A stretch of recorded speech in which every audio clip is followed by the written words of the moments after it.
Hey, it's Megan. Grab your coffee and let's have a combo. You're exhausted. Your hair is thinning. You can't lose weight no matter what you do. Your digestion is a mess. You're cold all the time. You go to the doctor and they run your TSH. It comes back 3.1. Normal, they say. Nothing to worry about, but you feel terrible. Sound familiar? I'm Megan Piffner, and this is Mornings with Megan.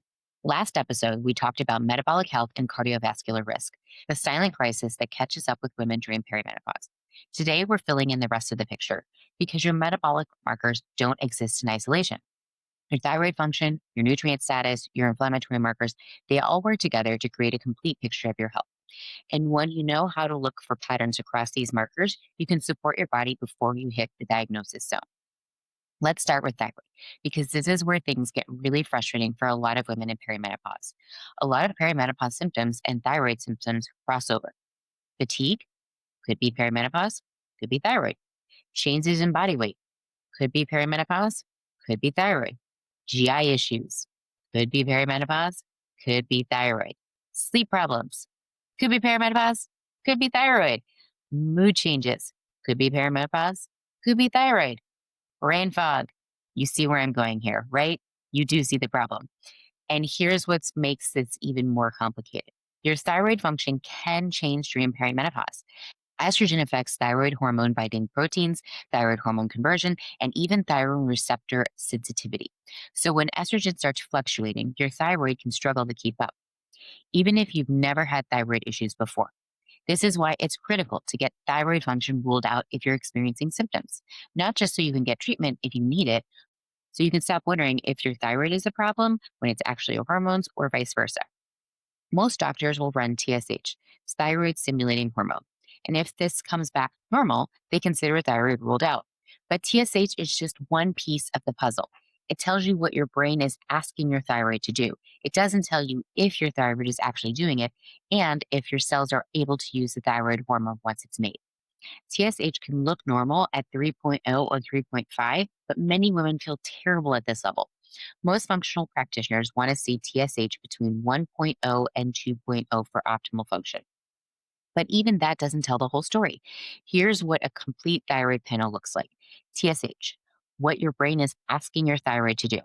Free T4, the inactive form of thyroid hormone your thyroid produces.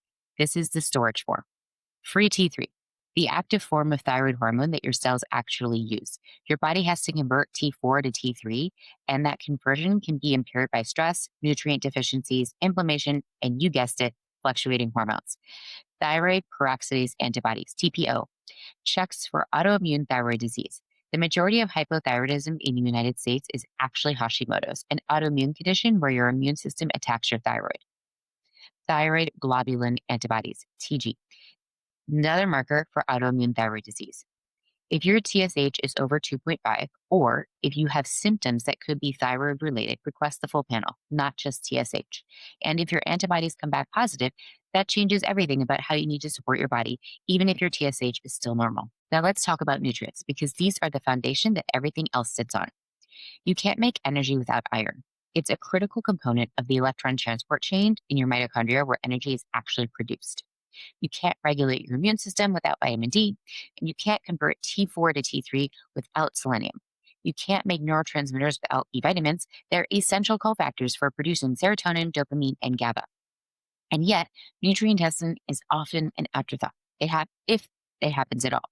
Vitamin D isn't just about bone health, though that matters too, especially in perimenopause when bone density starts to decline, or rather, we start to notice the decline. Vitamin D is critical for hormone production and regulation, immune function, mood regulation, insulin sensitivity, and inflammation control.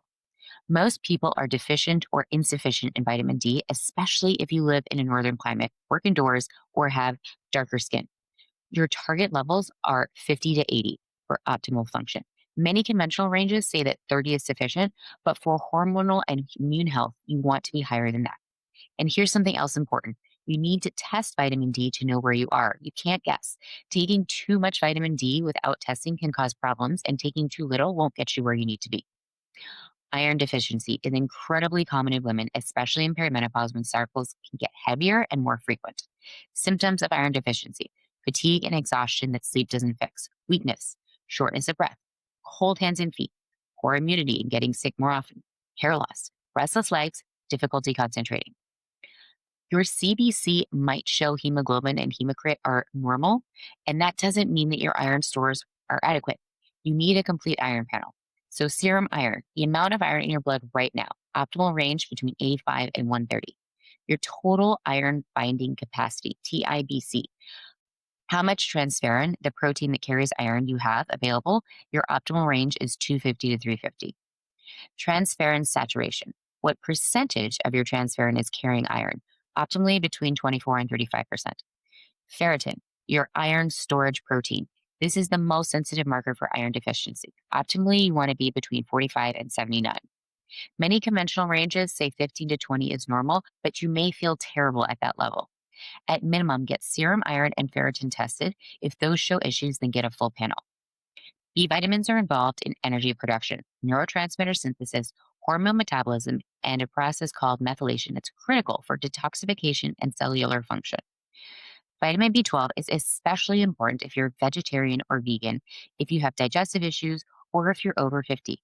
Stomach acid declines with age and making B12 absorption much harder.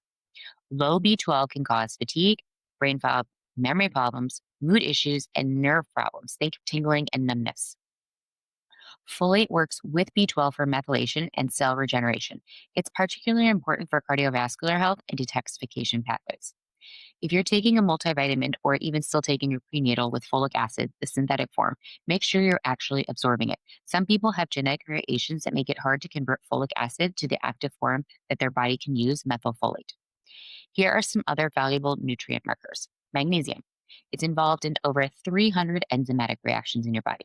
Still counting, their research is ongoing. Critical for blood sugar regulation, blood pressure, muscle and nerve function, sleep, and stress response. Unfortunately, serum magnesium doesn't tell you much because your body keeps blood levels stable by pulling from bones and tissues if it gets too low. Red blood cell RBC magnesium is a better test if you can get it. Omega 3 index. This measures EPA and DHA levels. These are anti inflammatory fats that support cardiovascular health, brain function, and hormone production. Your target is above 8% for optimal cardiovascular production. The basic metabolic panel and complete blood count might seem boring, but they give you critical information about how your body is functioning. Your metabolic panel is checking kidney function. Are your kidneys filtering waste properly? Liver function. Is your liver processing hormones, cholesterol, and toxins efficiently? Electrolyte balance, sodium, potassium, chloride, CO2, all critical for cellular function. Glucose, your baseline blood sugar.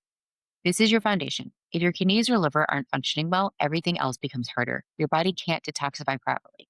It can't process hormones efficiently, and it can't regulate blood sugar effectively. The CBC screens for anemia, low red blood cells, hemoglobin, or hematocrit, your immune cells, your immune function, white blood cell counts and differential, and platelet function, important for clotting. If your hemoglobin or hematocrit are out of range, you need that complete iron panel. If your white blood cells are too high or too low, you need to investigate why. These aren't sexy numbers, but this should be part of your annual physical. Now let's get practical. I'm going to walk through 4 common symptom clusters and the basic labs that can help you figure out what's going on. These are starting points.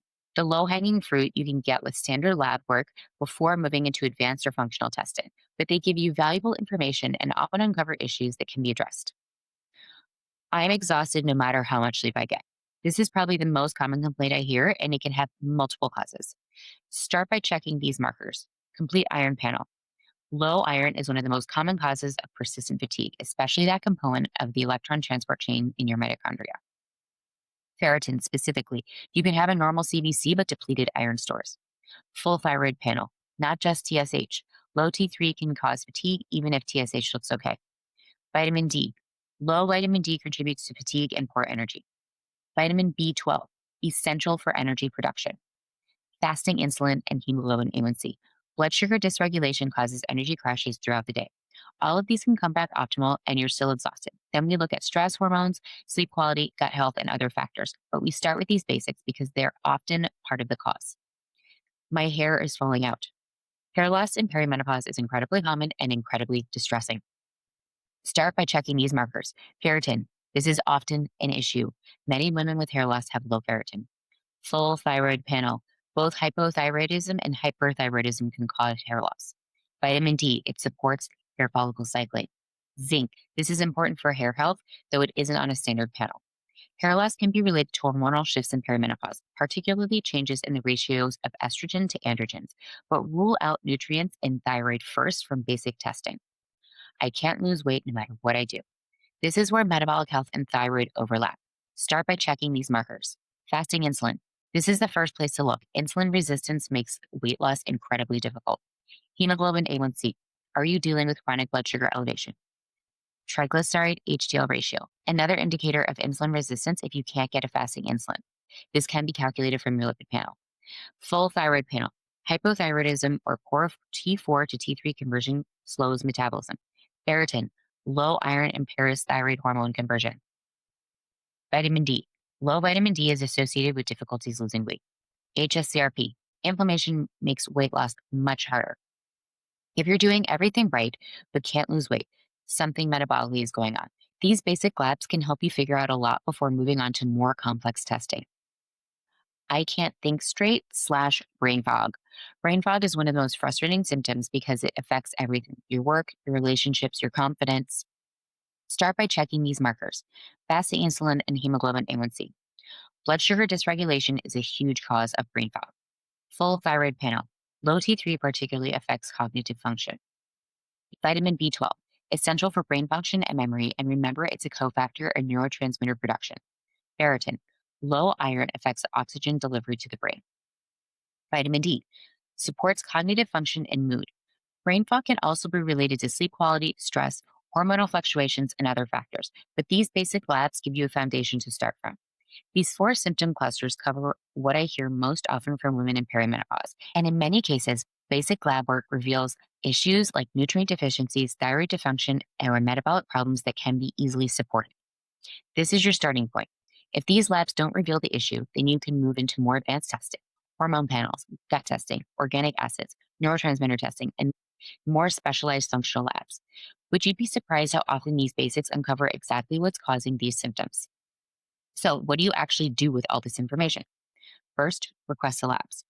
Use the lab guide. It has all of this organized for you. You can download it at meganpiffnernutrition.com or find the link in the show notes. Second, get your results. You're legally entitled to your lab result. Request a copy, either a printout or access to your portal to download yourself. Third, look for patterns across your symptoms and your lab results. Compare your results to the optimal ranges that we covered, not just normal ranges. Fourth, and this is where many women get stuck: work with someone who can help you interpret the results and create a support plan. Your conventional doctor might not have time for this level of investigation. That's not a criticism, it's just reality. They have 10 minutes per patient and they're trained to diagnose and prescribe medication because that is how our medical system is set up. That's where practitioners like me can come in. We can spend 30 minutes or even an hour looking at your labs, understanding your symptoms, identifying patterns, and create a nutrition and lifestyle plan to support your body. We're not replacing your doctor. We're filling in gaps. If your lab shows something that needs medical attention, like thyroid antibodies, severe low nutrients, or metabolic markers that indicate the need of medication, we'll tell you to follow up with your doctor. But for the in between zone, where things aren't a disease, but they're not optimal, we can help you support your body before it becomes disease. The goal isn't to diagnose. As a nutritionist, I can't diagnose and I wouldn't want to. The goal is to gather information, look for patterns, and listen to what your body needs. Then we create a plan that supports the systems that are overworked and need a little extra help. This is how you feel better before you hit the diagnosis zone. I want to be really honest with you about something. I'm not promising that perfect labs and perfect nutrition mean you'll never need medication. Most of us will need some medication in our lifetime. It's very hard to be medication free living as long as we do in our modern lifestyle. Genetics play a role. Environment exposure plays a role. Stress and life circumstances play a role. Maybe if you moved to the woods, had no exposures, lived in perfect harmony with nature, got perfect sleep every night, and had zero stress. But even then, genetics might still get you. What I am promising is this: when you catch problems early and support your body proactively, if you do need medication eventually, you're starting from a much stronger foundation. You'll need lower doses. You'll have fewer side effects. You'll feel better overall. And in many cases, you can prevent or delay the need for medication by addressing nutrient deficiencies, reducing inflammation, and supporting metabolic health early. Prevention is always easier than treatment. Quick reminder on getting those accurate labs. Go in the morning and fasted. Nothing but water for 12 hours before. This matters for glucose, insulin, lipids, and some of the other markers. Skip your workout that morning. Exercise can temporarily spike glucose, lipids, and inflammatory markers. Stop biotin if you're taking it at least 2 weeks before. It's in many hair, skin, and nail supplements and can interfere with thyroid testing. Stay normally hydrated. Not thirsty, not chugging water, just comfortable. If something's off, tell your provider. If you didn't fast, took supplements, had a cold, these things can all affect your results. Your body is always talking to you.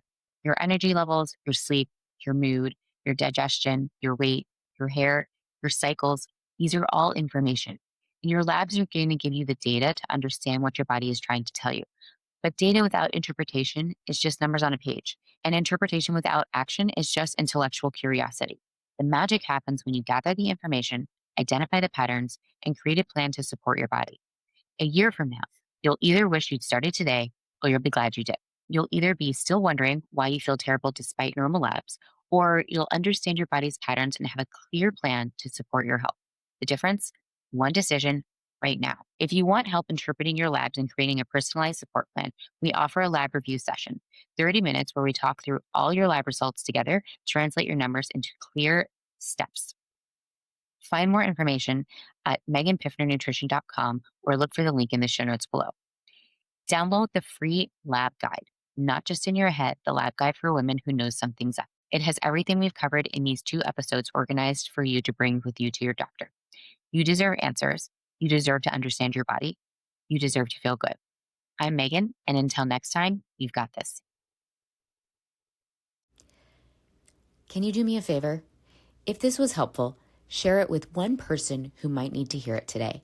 Our bodies didn't come with a user manual, and this perimenopause thing can feel confusing and lonely. But you're not alone, you're not crazy, and you're definitely not broken. And maybe someone in your life needs that reminder too. Let's spread the word and be kind to each other and ourselves. Now the legal bit. I'm a nutritionist, but I'm not your nutritionist. This podcast is for information and education only. No client relationship was formed. Always seek medical advice when necessary. I'll see you next Wednesday morning.